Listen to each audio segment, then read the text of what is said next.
ሰበር ዜና የኢራን የስለላ ሚኒስትር የእስራኤልን እጅግ ሚስጥራዊ የሆነውን የኒኩሌር መርሃ ግብር በተመለከተ ግዙፍ ሰነዶችና መረጃዎችን ማግኘቷን ይፋ አድርጋለች። ይህ አስደንጋጭ መግለጫ መላውን የዓለም መድረክ ያናወጠ ሲሆን የሁለቱን ሀገራት የብዙ አስርተ ዓመታት የጥላቻ ጦርነት አዲስና አደገኛ ምዕራፍ ላይ መድረሱን ያመለክታል። የኢራን መንግስት ቴሌቪዥን እንደዘገበው ከሆነ የተገኙ ሰነዶች የእስራኤልን ዲሞና የኒኩሌር ሬክተር ሙሉ ዝርዝር መረጃዎችን እንዲሁም በኒኩሌር ጦር መሳሪያ ልማት ውስጥ ተሳትፈዋል የተባሉ ከፍተኛ ሳይንቲስቶች ሙሉ ስም ዝርዝር እንደሚያካትት ታውቋል።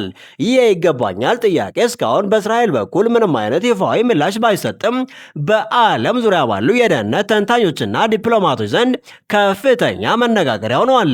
የኢራን የስለላ ሚኒስትር እስራኤል ካቲብ በሰጡት መግለጫ ቴህራን ከእስራኤል አገዛዝ በሚሊዮኖች የሚቆጠሩ ገጾችን ያካተተ የተለያየ እጅግ ጠቃሚ መረጃ የያዘ ማህደር ማግኘቷን በኩራት ገልጸዋል። ሚኒስትሩ አክለውም የእስራኤል የኒኩሌር ኢንዱስትሪ ሰራተኞች፣ የመከላከያ ሰራዊት አባላት አልፎ ተርፎም ሲቪሎች ጭምር ይህንን ሚስጥራዊ መረጃ በማስተላለፍ ሂደት ውስጥ ተሳትፈዋል ሲሉ ከሰዋል። አንዳንዶቹ ይህንን ያደረጉት ከፍተኛ ገንዘብ በመቀበል ሲሆን ሌሎች ደግሞ በጠቅላይ ሚኒስትር ቤንጃሚን ኔታንያሁ የፖሊሲዎችና የአስተዳደር መንገድ ቅርብ በመሰኘት ነው ሲሉ ካቲፍ አስረድተዋል።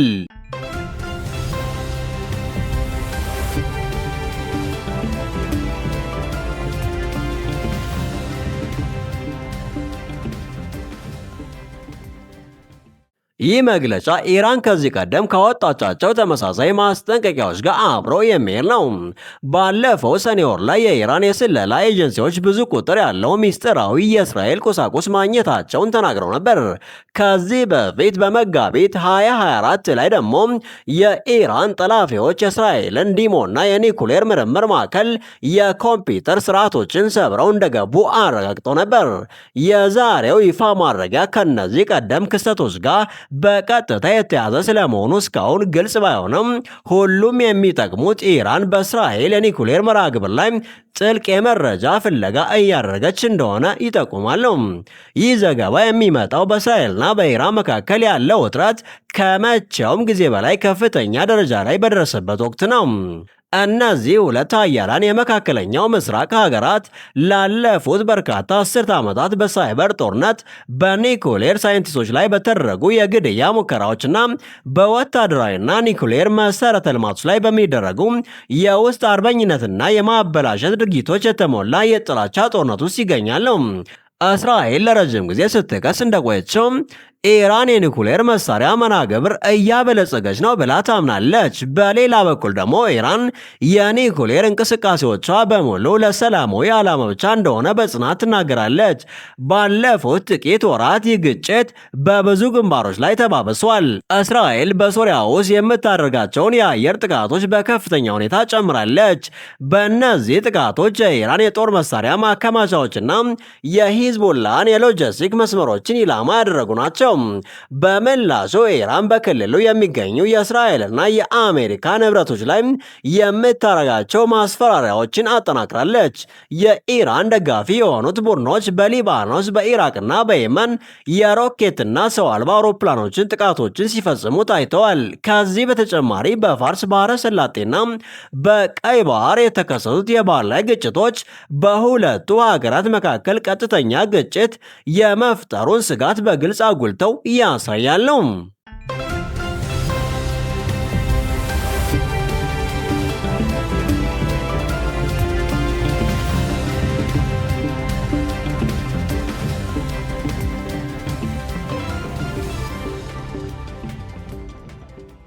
የፖለቲካ ተንታኞች እንደሚጠቁሙት የኢራን የቅርብ ጊዜ ይገባኛል ጥያቄ በበርካታ ዓላማዎች የሚመሩ ሊሆን ይችላሉ።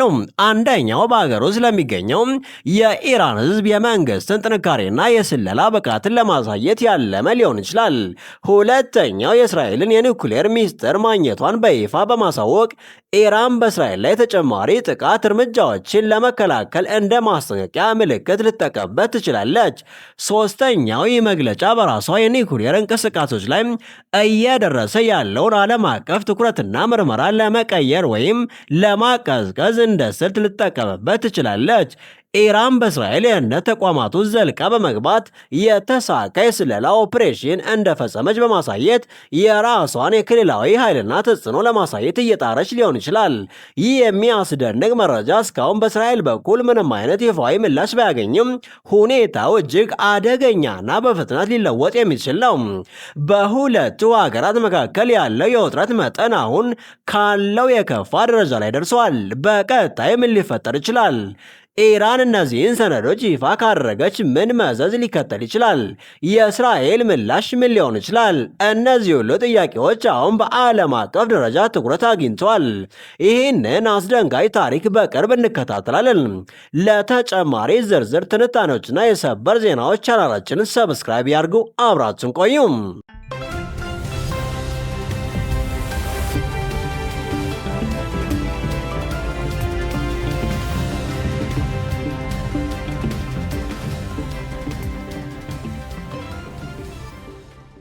ይህ በእንዲህ እንዳለ ከየመን የተወነጨፈው ሰው አልባ አውሮፕላን ወይም ድሮን በቀጥታም በእስራኤል ኤላት ከተማ ውስጥ በሚገኙ የሲቪል ኢላማዎች ላይ ጉዳት አድርሷል። የእስራኤል መከላከያ ሰራዊት አይዴፍ ድሮኑን ወደ እስራኤል ግዛት መግባቱን ካሳወቁ በኋላ አይረን ዶም የተባለውን የራሱን የአየር መቃወሚያ ስርዓት በመጠቀም 2 የመጥለፊያ ሚሳይሎችን ተኩሰውበታል። ሆኖም ግን በሚያሳዝን ሁኔታ ሁለቱም ሚሳይሎች ድሮኑን ከማውረድ ተሳነው። ይህ ክስተት ከዚህ ቀደም የአይረን ዶም ስርዓት ከብዙ ጥቃቶች እስራኤልን መከላከል ችሎ እንደነበር ሲታሰብ ስርዓቱ 100% ውጤታማ አለመሆኑን የሚያሳይ አሳሳቢ ምልክት ተደርጎ ተወስዷል። የድሮኑ ጥቃት በከተማዋ ከፍተኛ ድንጋጤና ትርምስ የፈጠረ ሲሆን የአደጋ ጊዜ ሰራተኞችና የሕክምና ቡድኖች ወዲያውኑ ወደ ስፍራው በመድረስ ለቆሰሉ ሰዎች እርዳታ አድርገዋል። ይህ ክስተት ከጥቂት ቀናት በፊት ተመሳሳይ የሁቲ ድሮን ኤላት ከተማ የሆቴል ዲስትሪክት ውስጥ ወድቆ ንብረት ላይ ጉዳት ካደረሰ በኋላ የመጣ ሲሆን ያኔ የሰው ሕይወት ሳይጠፋ መቅረቱ ታድሎ ነበር። አሁን ያለው ጥቃትን በቀጥታ በሰዎች ላይ ጉዳት ማድረጉም የሁኔታውን ክብደት በእጅጉ ከፍ አድርጎታል። በየመን ስልጣን ላይ የሚገኘው የሁቲ ቡድን ከጥቃቱ በኋላ ወዲያውኑ በቪዲዮ መግለጫ እንዳሳወቀው እነሱ የጥቃቱ ፈጻሚዎች መሆናቸውን አረጋግጧል። ሁቲዎች እንዳሉት በኡማል ራሽራሽ የኤላት ከተማ የአረበኛ ስምና በሌላኛው የእስራኤል ከተማ በቢርሸባ በሚገኙ ኢላማዎች ላይ በርካታ ድሮኖችን በመጠቀም 2 የተለያዩ ጥቃቶችን ፈጽመው ቡድኑ በመግለጫው ጥቃቶቹ ዓላማቸውን በተሳካ ሁኔታ አሳክተዋል ሲሉ በድፍረት ተናግረዋል። ይህ የሁቲ ድርጊት በአካባቢው እየተካሄደ ላለው ግጭት አዲስ ምዕራፍ እንደከፈተ የሚታሰብ ሲሆን በተለይም በጋዛ ሰርጥና በቀይ ባህር አካባቢ እየተባባሰ የመጣውን የፍልስጤም እስራኤል ግጭት የጎንዮሽ ጉዳት እንደሆነ መምጣቱን ያሳያል። የሁቲዎች ኢላማዎች የእስራኤልን ደቡባዊ ክፍል በማነጣጠር በክልሉ ያለውን የመረጋጋት ስጋት የበለጠ ጨምሮታል።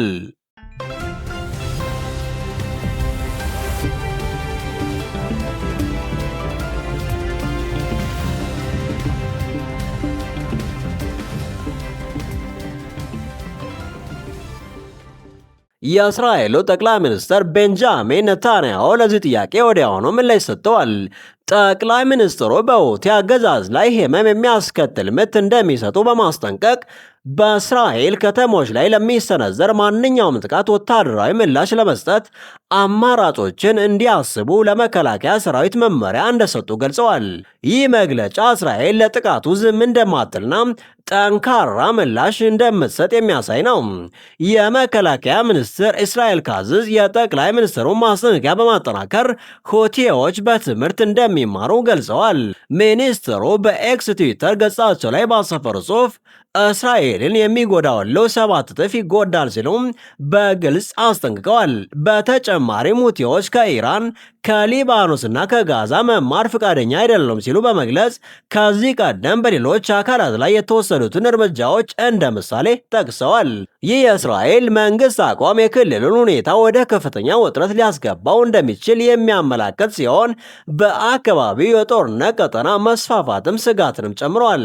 ይህ በኤላት ላይ የተፈጸመ ጥቃት ዓለም አቀፍ ትኩረትን የሳበ ሲሆን በርካታ ሀገራትም ለእስራኤል ድጋፋቸውን በመግለጽ የሁቲዎችን ድርጊት አውግዘዋል። የተባበሩት መንግስታት ድርጅት እና ሌሎች ዓለም አቀፍ ተቋማት ወገኖች እንዲረጋጉና ሁኔታውን እንዳያባብሱ ጥሪ አቅርበዋል።